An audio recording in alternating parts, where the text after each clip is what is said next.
చిన్న కష్టం రావటంతో హృదయం, ఈ ప్రాణం గమనించండి కృంగిపోవటం ప్రారంభిస్తుంది. ఇదే కృంగిపోయిన స్థితిలో కోరహు కుమారులు వెళ్తూ ఉన్నారు. ఏమన్నారు తెలుసా? వాళ్ళలో వాళ్ళు మాట్లాడుకుంటున్నారు. నా వైపు చూడండి. వాళ్ళలో వాళ్ళు మాట్లాడుకుంటున్నారు. ఎట్లా? నా ప్రాణమా, ఎందుకు నువ్వు కృంగిపోయావు? ప్రాణమా, ఎందుకు తొందరపడుతున్నావు? నీవు ఆరాధించే నీ దేవుడు ఎవరు? భయంకరుడగు దేవుడు. నీవు ఆరాధించే దేవుడు ఎవరు? మహాగణుడు. నీవు ఆరాధించే దేవుడు ఎవరు? ఉన్న వాటిని లేనట్లుగా చేయగలిగిన వాడు, లేని వాటిని ఉన్నట్లుగా చేయగలిగిన వాడు. నీవు ఆరాధించే దేవుడు ఎవరు? పెంట కుప్పల మీద నుంచి దీనిలో నువ్వు పైకెత్తే దేవుడు. నీవు ఆరాధించే దేవుడు ఎవరు? అన్య ప్రజల మధ్యలో మహోన్నతుడని పిలువబడతాడు. నీవు ఆరాధించే దేవుడు ఎవరు? ఇది జరుగునా అని అనుకొనని భేకర కార్యాలు జరిగించేవాడు. ఎంత గొప్ప దేవుడు నీకుండగా ఎందుకు నువ్వు కృంగిపోతున్నావు? ఎందుకు నువ్వు తొందరపడుతున్నావు? ఆయన యందు నిరీక్షణ ఉంచు. ఎవరో వచ్చి నీకు చెప్పటం కాదు, ఎవరో వచ్చి నీకు చెప్పటం కాదు, నీకు నీవే చెప్పుకోవాలా. ఆమెన్. పెద్దగా చెప్పాలి. ఆమెన్. ఒక మాట, విలువైన మాట చెప్తా. వాళ్ళు వచ్చి బలపరచాలి, వీళ్ళు వచ్చి బలపరచాలి అని అనేవాడు జీవితాంతం వెంబడించేవాడిగానే ఉంటాడు. తను తాను రేపుకుంటూ తను తాను బలపరుచుకునేవాడు భవిష్యత్తులో లీడర్గా మార్చబడతాడు, టార్చ్ బేరర్గా మార్చబడతాడు. విన్నారు ఈ మాట? వాళ్ళు వచ్చి బలపరచలేదు, వీళ్ళు వచ్చి బలపరచలేదు. నో, నీ దేవుని జ్ఞాపకం చేసుకొని ప్రతి క్షణం నిన్ను నీవే పురికొల్పుకుంటూ రావాలి. యేసయ్యకి మహిమ కలుగునుగాక. బరువులెత్తే వారి బలం ఏమైపోయిందట? ఇప్పుడు బరువులెత్తే వారి బలం తగ్గిపోయినప్పుడు దేవుని జ్ఞాపకం చేసుకోవటం ఏంటి? దేవుని జ్ఞాపకం చేసుకుంటే ఉపయోగం ఏంటి అని అంటారా? ఈ దేవుడు ఎవరో తెలుసా? సొమ్మసిల్లిన వారికి బలమిచ్చేవాడు, సొమ్మసిల్లిన వారికి బలాభివృద్ధి కలుగు చేసేవాడు. హల్లెలూయా. అది చూడండి ఆ మాట. యెషయా గ్రంథం 40వ అధ్యాయం 29వ వచనం. నాతో కలిసి చెప్పండి. సొమ్మసిల్లిన వారికి బలమిచ్చువాడు, ఆయనే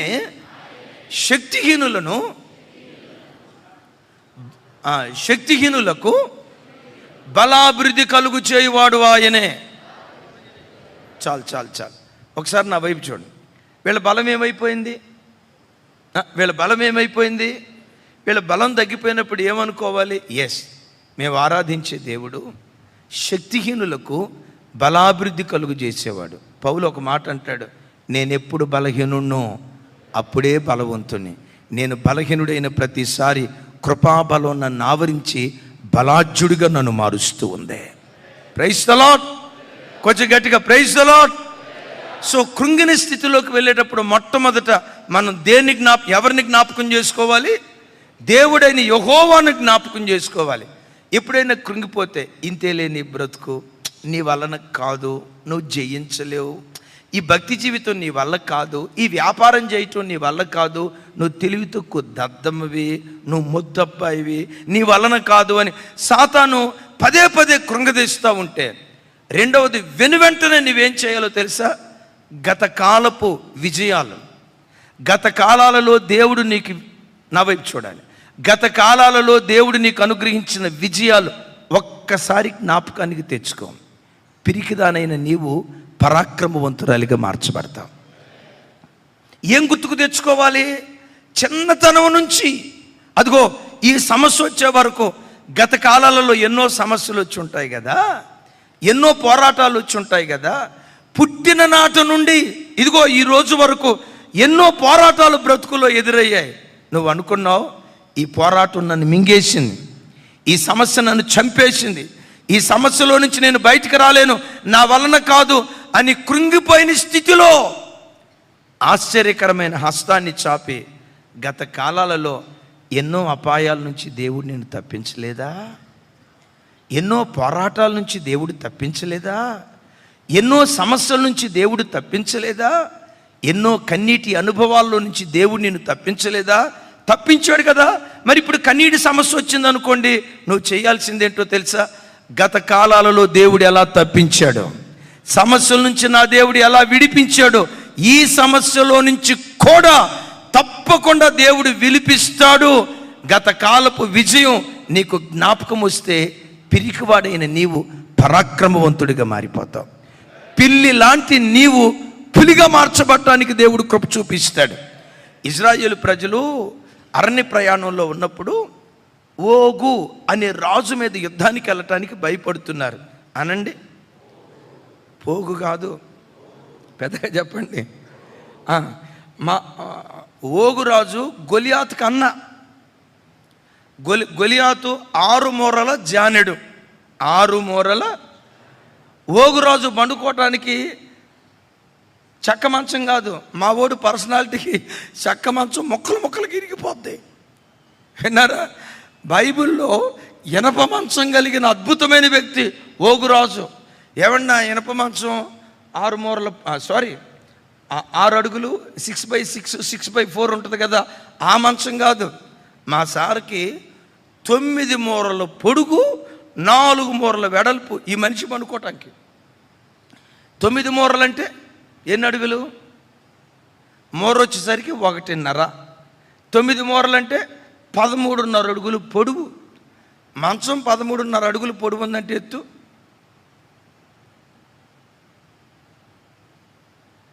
ఏమండి, మన మంచాలు ఎంత ఉంటాయండి? 6 అడుగులు కదా. మన మంచాలు 6 అడుగులు కదా. మనం 5 నుంచి 6 కొంచెం అటు ఇటుగా ఉంటుంది. ఇప్పుడు 13.5 అడుగులు పొడవు అంటే డెఫినెట్గా ఎత్తు 13 అడుగులు. ఇప్పుడు ఓగును చూడాలంటే ఈ రేంజ్లో చూడాల. వెడల్పు 4 మూరలు అంటే 6 అడుగులు వెడల్పు. అంటే మా ఊడి పర్సనాలిటీ మామూలు పర్సనాలిటీ కాదు. ఇజ్రాయేల్ ప్రజలు, అయ్యా వాడి ఎత్తు 13 అంట, వాడి వెడల్పు 3 అంట, 3 మూరలు అంట, మా వల్ల కాదు నాయన అని భయపడతా ఉంటే దేవుడు అక్కడ తన ప్రజలతో మాట్లాడుతున్న విధానం ఏంటో తెలుసా? గత కాలాలలో దేవుడు చేసిన అద్భుతాలు జ్ఞాపకానికి తెచ్చుకోమని ఇశ్రాయేలు ప్రజలతో మాట్లాడుతున్నాడు. చూడండి ఆ మాట. 21వ అధ్యాయం 34-35 వచనాలు నాతో కలిసి చెప్పండి. యెహోవా మోషేతో ఇట్లనెను, అతనికి భయపడకుము. పెద్దగా, అతనికి భయపడకుము. అతనికి ఇప్పుడు చెప్పే కదా, పై వచనంలో ఉంటుంది ఓగు రాజు. అతనికి భయపడకుము. పెద్దగా, నేను అతనిని, అతని సమస్త జనులను, అతనే కాదు, అతని సమస్త జనులను మాత్రమే కాదు, అతని దేశమును, పెద్దగా, అతని దేశమును నీ చేతికి అప్పగించి తిని, అప్పగించబోచున్నాను అన్నాడా? అప్పగిస్తాను అన్నాడా? ఏమన్నాడు? It's already finished, it's over. అప్పగించా. నీవు హెష్బోనులో నివసించిన అమోరీలు రాజైన సీహోనుకు చేసినట్లు ఇతనికి నీ చేయుదువు. చప్పలు కొడుతూ స్తోత్రాలు చెప్దాం. ఏది గుర్తుకు తెస్తున్నాడు? సీహోను రాజు ఉన్నాడే, అమోరీల రాజు ఉన్న సీహోను ఉన్నాడే. సీహోనుకి ఏం చేసావు? సీహోను ఓడించావుగా. అమోరీల రాజ్యాన్ని గెలుచుకున్నారుగా, దాన్ని స్వతంత్రించుకున్నారు కదా. సీహోను రాజును ఎలా చంపారో ఓగును కూడా మీరు చంపుతారు. అమోరీల ప్రాంతాన్ని ఎలా స్వాధీనపరుచుకున్నారో తప్పకుండా ఓగు సామ్రాజ్యాన్ని కూడా మీరు స్వాధీనపరుచుకుంటారు. గత కాలపు విజయాలు ఒకసారి గుర్తుకు తెచ్చుకోండి, దేవుడు దాన్ని జ్ఞాపకం చేస్తున్నాడు. దైవజనమా, నీ జీవితంలో కూడా కొన్ని కష్టాలు, కొన్ని కలవరాలు నిన్ను కృంగదీస్తున్నప్పుడు ఇక అయిపోయింది నీ పని, నువ్వు లేవలేవు. ఈ సమస్యలో నుంచి నువ్వు బయటకు రాలేవు. ఈ సమస్య నిన్ను మింగేసింది, ఈ సమస్య నిన్ను చంపేసిందని సైతాను గడు భయపెట్టేటప్పుడు నువ్వు చేయాల్సింది ఒక్కటే. ఇలాంటి సమస్యలు గత కాలాల్లో ఎన్నో వచ్చాయి కదా. నా దేవుడు ఆ సమస్యల్లో నుంచి తప్పించాడుగా. ఇంతకు మునుపు తప్పించిన దేవుడే ఇప్పుడు తప్పకుండా తప్పిస్తాడు. తప్పకుండా దేవుడు విడిపిస్తాడు. గత కాలపు విజయాలను పదే పదే దేవుని బిడ్డలు గుర్తుకు తెచ్చుకుంటే కృంగిన హృదయం ఆకాశమంత ఎత్తు లేవనెత్తబట్టడానికి దేవుడు కృప చూపిస్తాడు. పెద్దగా చెప్తాం మరోసారి హల్లెలూయా. ఎప్పుడు గతకాలపు విజయాలు. గొలియాతు మీద యుద్ధానికి వెళ్ళేటప్పుడు సౌలు అడుగుతాడు, చిన్నవాడా అనండి ఒకసారి. యుద్ధానికి వెళ్తానన్నప్పుడు కూడా చిన్నోడా అంటున్నాడు. చివరికి గొలియాతును జయించినప్పుడు కూడా చిన్నోడా అంటున్నాడు. అంటే దాని అర్థం ఏంటంటే దావీదు అంత బొడ్డోడు. నేను వెళ్తా అని అంటే ఈయనకు డౌట్ వచ్చి, అసలు ఏ ధైర్యంతో నువ్వు వెళ్తావు, ఏంటి నీ ధైర్యం? గొలియాతు లాంటి పెద్ద సమస్యను అవలేలగా నేను ఎదుర్కొంటాను అని దావీదు గుండెల్లో ధైర్యం పుట్టించింది ఏదో తెలుసా?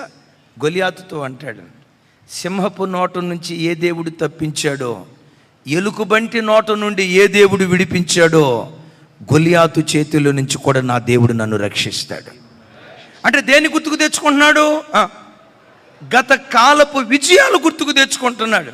ఎప్పుడైనా సాతాను నిన్ను కృంగదీస్తే, ఇన్ని సంవత్సరాలు దేవుని వెంబడించావు, ఏమిచ్చాడు దేవుడు నీకు? ఇంత ప్రార్థన చేశావు, ఏం చేశాడు దేవుడు నీకు? కొన్ని సమస్యలు చూయించి వాడు నిన్ను కృంగదీస్తూ ఉంటే, లాజరక్క వాడు కృంగదీస్తూ ఉంటే కృంగిపోకు. సాతానా, ఇంతకంటే భీకరమైన సమస్యలు నా బ్రతుకులో నేను ఎదుర్కొన్నా, వాటన్నిటిలో నా దేవుడు నన్ను అనాథగా విడిచిపెట్టలేదు. ఉన్నత స్థలము నుంచి తన బాహువును చాపి లేవనెత్తి శిఖరాల మీద నన్ను కూర్చోబెట్టాడు. జలరాశుల్లో నుంచి గతంలో ఏ దేవుడు తప్పించాడో అదే దేవుడు ఈ సమస్యలో నుంచి కూడా తప్పిస్తాడు. సింహపు నోటు నుంచి తప్పించాడు. తర్వాత ఇప్పుడు ఎవరున్నారు ఎదుట? నేను మిమ్మల్ని అడుగుతా, మనిషి ప్రమాదకరమైనోడా, సింహం ప్రమాదకరమైందా? కదా. అంటే నేనంట, గత కాలంలో ఇంతకంటే భయంకరమైన సమస్యలు నువ్వు ఎదుర్కొన్నావు. అంతకంటే భయంకరమైన సమస్యల నుంచి తప్పించిన దేవుడు, పర్వతాలు దాటించిన దేవుడు, ఎర్ర సముద్రాన్ని దాటించిన దేవుడు, నదులు నిన్ను దాటించలేడా? ఎర్ర సముద్రాన్ని 2 పాయలుగా చీల్చాడుగా. ఏమండి, ఎర్ర సముద్రాన్ని 2 పాయలుగా చీల్చిన తర్వాత ఇశ్రాయేలీయులు ఎర్ర సముద్రం గుండా వెళ్ళిపోయారు. చీలిన తర్వాత సముద్రంలో అడుగుపెట్టారు. యోర్దాను దగ్గరికి వచ్చేసరికి యోర్దాను చెలల గట్టుల మీద నుంచి పొంగి ప్రవహిస్తుంది. ఇప్పుడు దేవుడు ఏమంటాడు తెలుసా? నేను చేల్చను. చీలిన తర్వాత మీరు అడుగు పెట్టడం కాదు, మీరు అడుగుపెట్టిన తర్వాత చీలిపోద్ది అన్నాడు. అనండి ఒకసారి, ఇంకొంచెం పెద్దగా చెప్పాలి. చీలకపోతే మునిగిపోతామేమో కదా. చూడండి, దేవుడు ఎప్పుడు ఒకే రీతిగా నడిపించడు. మలుపులు ఒక్కొక్క చోట ఓ ప్రత్యేకమైన శైలిలో దేవుడు కార్యాలు చేయటం ప్రారంభిస్తాడు. ఎర్ర సముద్రం దగ్గర చేసిందేమో ఎలా యుద్ధం చేశాడు? 2 పాయలుగా చీలిన తర్వాత మూవ్ అన్నాడు. యోర్దాను దగ్గరికి వచ్చేసరికి మీరు మూవ్, ఆ తర్వాత 2 పాయలు అవుతాయి. మునిగిపోతే నాయన గట్టుల మీద నుంచి పొరిలి పారుతుంది, మేము చచ్చిపోతే నాయన అని అలా ఎందుకు అనలేదో తెలుసా? ఎర్ర సముద్రాన్నే 2 పాయలు చేసిన నా దేవుని ఎదుట ఈ యోర్దాను ఆఫ్టర్ ఆల్ ఎంతకంటే ప్రచండమైన సమస్యను దేవుడు పరిష్కరించాడు. ఎప్పుడు జీవితంలో గతంలో ఎర్ర సముద్రం లాంటి ఎన్ని సమస్యలు నీకు రాలా? ఎర్ర సముద్రం లాంటి ఎన్ని పోరాటాలు నీకు రాలా? ఆ సముద్రాల్లో నుంచి తప్పించాడే. ఇప్పుడు యోర్దాను లాంటి చిన్న నదిలో నుంచి దేవుడు నిన్ను తప్పించడా? నిశ్చయంగా దేవుడు తప్పిస్తాడని గత కాలపు విజయాలు గుర్తుకు తెచ్చుకో. పిల్లిలాగా ఉన్న నీవు పులిలాగా మార్చబడతావు. కృంగిన నీ హృదయం ఆకాశమంత ఎత్తుకు లేవనెత్తబడటానికి దేవుడు కృప చూపిస్తాడు. కొంతమంది దైవ సేవకులు ఎంత గొప్ప సేవకుని జీవితంలోనైనా అద్భుతంగా ప్రసంగించిన రోజు ఉంటుంది. కొన్నిసార్లు ఎందుకో ఆత్మ నడిపింపు రాదట. ఆ ఆత్మ నడిపింపు రానప్పుడు సహజంగా ఏ దైవజనుడైనా ఆదివారం దేవుని మందిరం పచ్చిక బయలుగా ఉంటే సేవకునికి అంతకుమించిన సంతోషం ఏది లేదు. యేసన్న గారు ఒక పాట రాశారు, నీవు మాట్లాడని రోజున నా కనులకు నిదుర కరువాయనే. ఆ మాట విన్నారు కదా. ఎప్పుడైనా ఆదివారం కానీ ఎక్కడైనా సువార్త కూటంలో దైవజనుని ద్వారా దేవుడు మాట్లాడాల్సిన రీతిలో మాట్లాడకపోతే ఫుల్ ఫీడ్ దిగి వెళ్ళిపోయిన తర్వాత ఆ వారం అంతా ఏడ్పే. ఆ వారమంతా దుఃఖమే. దేవా, ఈరోజు నువ్వు మాట్లాడలా, మీ సన్నిధిలో ప్రజలకి కావలసిన వాక్యం నేను అందించలా, అల్లాడిపోతాడు. నీవు పెదవిప్పిన రోజున నీ సన్నిధి పచ్చిక బయలాయనే ఉందే ఆ పాట. ఓ దైవ సేవకుడు ఎందుకో 2-3 వారాల నుంచి అసలు ఏం ప్రసంగం చేయలేకపోతున్నాడట. అప్పుడు దేవుడు వచ్చి అన్నాడట, సేవకుడా, గత కాలాల్లో నువ్వు చేసిన ప్రసంగాలు ఉన్నాయే, నిన్ను బలపరిచి నేను వాడుకున్నానే, నిన్ను నిలవబెట్టి నీ నోట నా మాటలు ఉంచానే, నీ ప్రసంగాలు విన్నాం. ఈయన అనుకున్నాడట, ఏ ఏసన్న గారి ప్రసంగాలు, ఏ ఆనంద్ జయకుమారి గారి ప్రసంగాలు, ఏ రాజశేఖరయ్య గారి ప్రసంగాలు, ఎవరో ప్రసంగాలు వినాలనుకుంటే దేవుడు అంటాడు, లేదు లేదు లేదు లేదు, నీ ప్రసంగాలే నువ్వు విను, నువ్వు బాగా చేసిన ప్రసంగాలు కొన్ని ఉన్నాయి కదా, అవి విను అన్నాడట. వెళ్ళి కూర్చున్నాడు, వినటం ప్రారంభించాడు. వింటూ వింటూ, దేవా, ఇలాంటి మాటలు నా ద్వారా నువ్వు మాట్లాడించావా? ఇలాంటి కృప నాలో ఉందా? ఇంత జ్ఞానంగా నేను మాట్లాడగలిగానా? నా దగ్గర ఇంత సామర్థ్యం ఉందన్న సంగతి నాకు తెలియదని గత కాలాలలో తాను సాధించిన విజయపు ప్రసంగాలు విని విని ఆ దైవజనుడు తర్వాత కాలంలో గొప్ప వర్తమానికుడిగా మార్చబడ్డాడట. ఎలా చెప్తే మీకు అర్థం కాదు, మీ భాషలో చెప్తా. సచిన్ టెండూల్కర్ ఎంతమందికి తెలుసు అని అడగను, మీరేం చెయ్యొద్దు, అందరికీ తెలుసు. ఇంత గొప్ప ఆటగాడు గ్రీజ్లో అడుగు పెట్టడం, డక్అవుట్ అవుతున్నాడు. ఆయన డక్అవుట్ వెళ్ళేటప్పుడు డక్అవుట్ అయినందుకు ఆయన అవమానంతో బాధపడుతూ ఉంటే ఈ టీవీ వాళ్ళు వదిలిపెడతారా బాతును?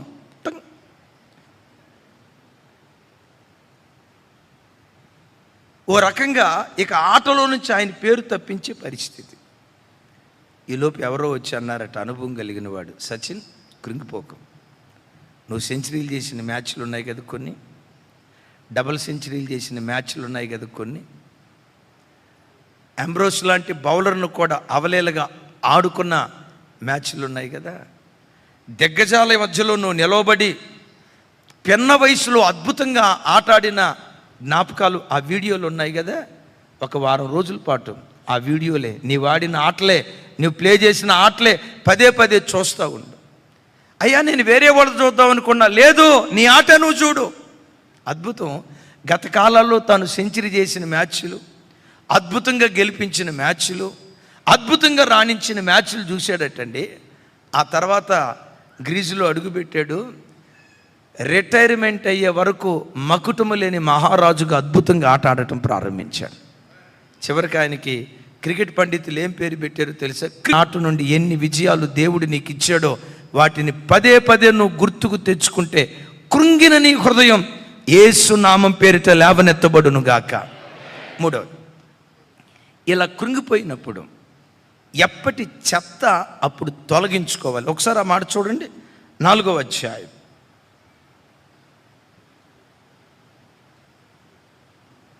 10వ వచనం,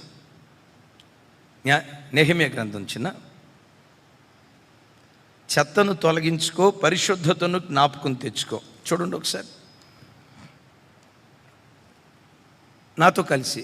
అప్పుడు యోధావారు బరువులు మోయి వారి బలము తగ్గిపోయెను, ఉన్న చెత్త విస్తారము గోడ కట్టలేము. అంటే చుట్టూతో చెత్త ఏమైపోయింది? ఒకసారి నోరు తెచ్చి చెప్పండి. చెత్త ఉందంటే పర్వాలా, కానీ చెత్త ఎట్లా ఉందట? అందరూ నా వైపు చూసి తక్కమని చెప్పండి. గోడలు కట్టుకుంటున్నారు కదా, టాపీ పని చేసుకుంటున్నారు కదా. ఇప్పుడు టాపీ పని చేసే చోట చెత్త విస్తారం అయిపోయిందట. నా వైపు చూసి చెప్పాలి. చెత్త ఎందుకు విస్తారం అవుతుంది? చెత్త ఎందుకు విస్తారం అవుతుంది? ఇది మీకు అర్థం కాలేదా? మీ భాషలోకి వచ్చి చెప్తా. ఇప్పుడు ఆ రోజు వంట వండంగా తరగ్గా వచ్చిన ఆ కూరగాయ ఏమంటారు, వాటిని పైన ఉంటుంది కదా, సరే వేస్టేజ్ ఉంటుంది కదా, ఈ చెత్త అంతా మూలను పెట్టారు. ఆ రోజు ఉన్న చెత్త ఆ రోజు చెత్త బిన్లో వేసారనుకోండి, ఇంట్లో చెత్త ఉండదు. రేపు వేద్దాంలే అని ఆ చెత్త అట్టాగే పెట్టారు. రైట్, రేపు వచ్చింది, మరలా ఆ రోజు చెత్త వచ్చింది. నిన్న మిగిలిపోయిన సద్యాన్నం ఉంది, అది ఆల్రెడీ నీరు గారుతుంది. నిన్న వండిన చేపల కూర ఉంది కదా, ఆ చేపల కూర తాలీకు కాదు, అదే ఉంటాయి కదా, ఆ చెత్త ఆ చేపలో నుంచి వేస్ట్ వచ్చి ఉంటుంది కదా, ఆ వేస్ట్ కూడా రేపేద్దాంలని పెట్టుకున్నాం. ఇక చూడండి, ఇంట్లో నుంచి వస్తుందండి వాసన. అరే నేనంట అత్తర వాసన ఎందుకు పనికి వస్తుంది సార్, ముగ్ధ మనోహరమైన వాసన. అట్లాగే పెట్టుకున్నాం. రెండో రోజు కూడా చెత్త అట్టాగే ఉంది. మూడో రోజు మన సోమరపోతుల సంఘానికి ప్రెసిడెంట్లు గమనించండి, రేపు చేద్దాం, అంతా వాయిదా పద్ధతి అని ఉంటాడు. చూసారా, కొన్నిసార్లు పాత రోజుల్లో రేషన్ షాప్ దగ్గర అప్పు కదా, నువ్వు ఎప్పుడు చూసినా కూడా అప్పు రేపు అన్నట్టే ఉంటుంది. అట్లాగే రేపు తెద్దామలే చెత్త అని 10 రోజుల పాటు చెత్త తీయలేదనుకో, ఏమి లేదక్క, మన ఇల్లే మున్సిపాలిటీ డ్రైనేజీ లాగా ఉంటుంది, అండర్ గ్రౌండ్ డ్రైనేజీ లాగా ఉంటుంది. ఇప్పుడు చెత్త 10 రోజులు బట్టి దిగిపోయేసరికి ఏమైపోద్ది? చెత్త ఎందుకు విస్తారమైంది? వీళ్ళ బలం తగ్గిపోవటానికి కారణం ఏంటంటే, వీళ్ళ హృదయాలు కుంగిపోవటానికి కారణం ఏంటంటే, ఎప్పటి చెత్త అప్పుడు తొలగించుకోవాలి. దైవజనమ నా వైపు చూడండి, విశ్వాస యాత్రలో ఎప్పటి చెత్త, ఎప్పటి మాలిన్యం ఎప్పటికప్పుడు నువ్వు తొలగించుకుంటే బలం ఎప్పటికీ తగ్గదు. చనిపోయే వరకు నానాటికి బలాభివృద్ధి పొందటానికి దేవుడు కృప చూపిస్తాడు. చప్పట్లు కొడుతూ ప్రభువానికి స్తోత్రాలు చెప్దాం. గమనించండి, లోకంలో పాపం అనే చెత్త నీ ప్రమేయం లేకుండానే నీ మీద వచ్చి పడుతుంది.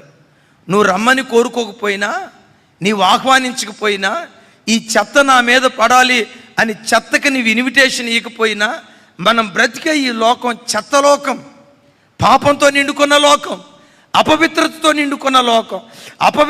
నిండుకున్న ఈ లోకంలో నీ ప్రమేయం లేకపోయినా లోకపు మాలిన్యం, లోకపు చెత్త ఎప్పటికప్పుడు నీ మీద పడుతుంది.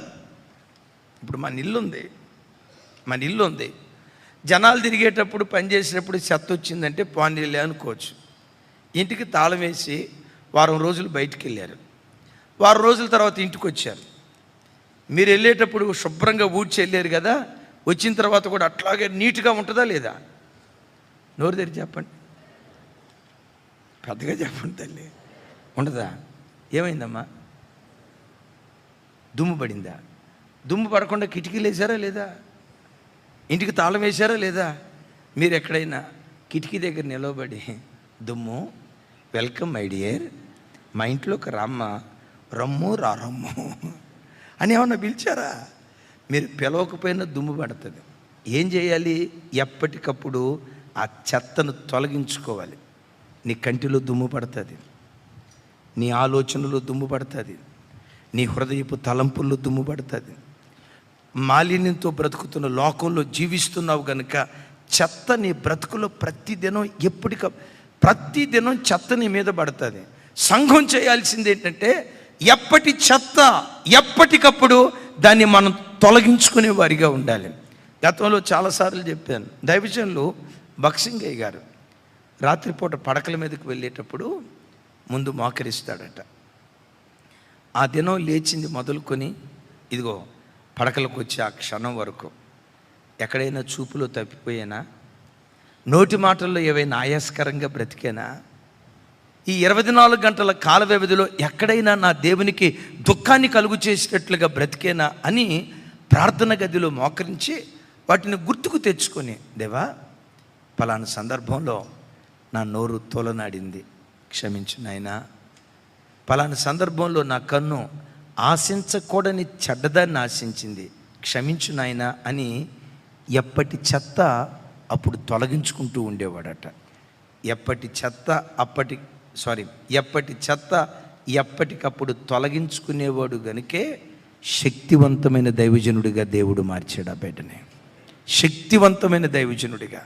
దైవజనమా, శుద్ధీకరణ కోటాలకు వచ్చినప్పుడు కాదు చెత్త తొలగించుకోవాల్సింది, తొలగించుకుందాం అప్పుడు.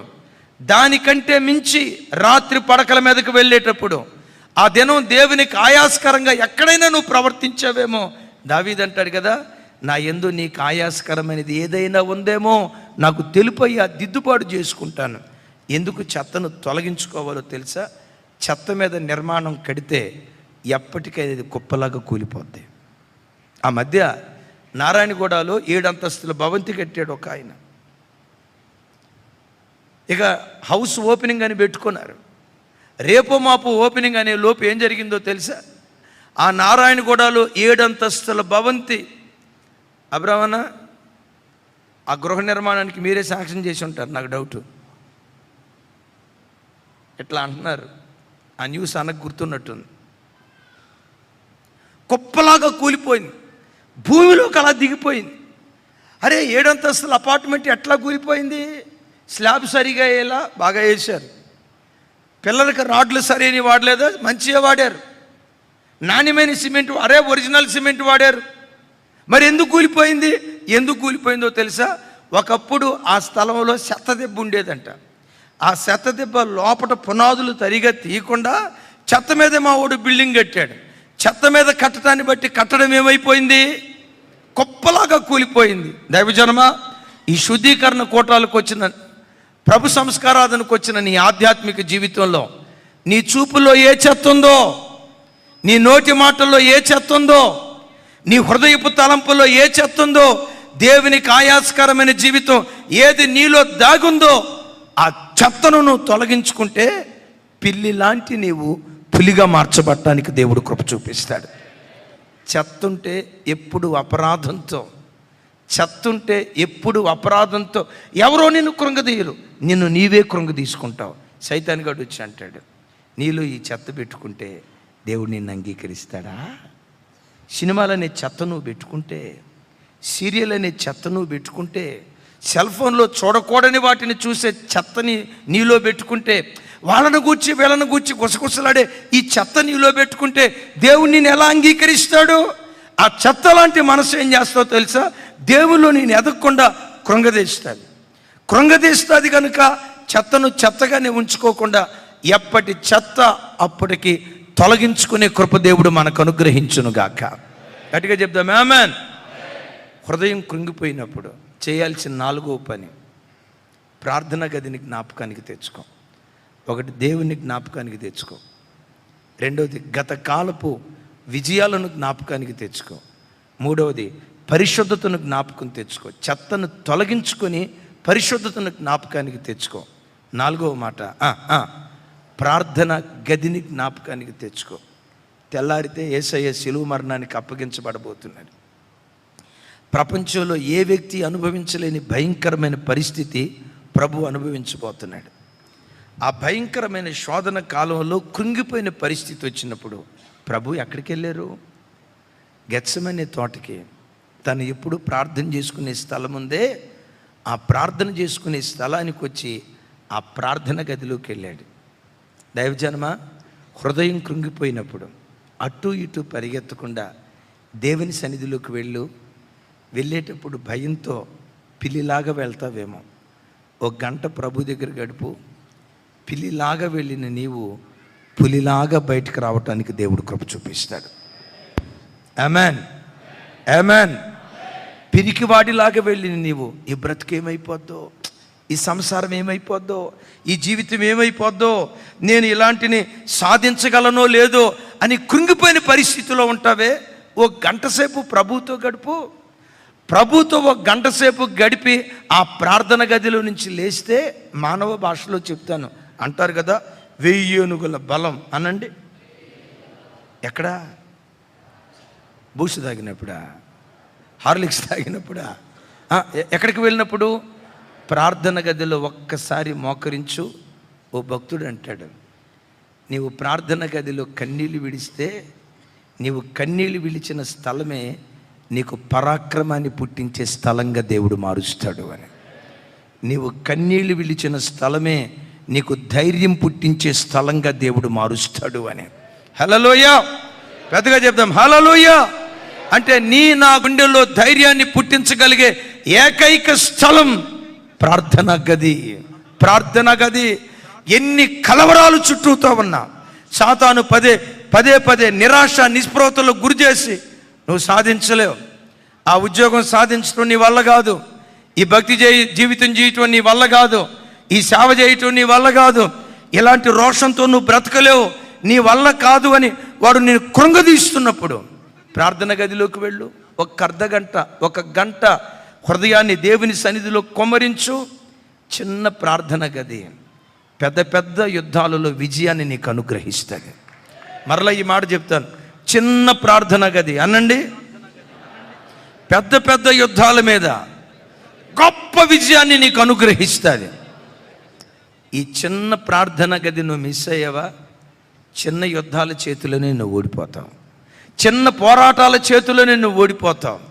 దైవజనమ, కృంగదీయటం సాతానుగాడి ఆయుధం, బలహీనపరచటం సాతానుగాడి ఆయుధం, మానసిక వైకల్యం తీసుకురావటం సాతాను ఆయుధం. వాడు కృంగదీసే ప్రతిసారి పదే పదే నన్ను బలపరచు క్రీస్తు ద్వారా నేను సమస్తము చేయగలను, నా దేవుడు నన్ను బలపరుస్తాడు, నేను ఖచ్చితంగా చేయగలనని ఆ విశ్వాసపు అడుగులు వేయి. కుంగిన నీ హృదయాన్ని నా దేవుడు పైకి లేవనెత్తునుగాక.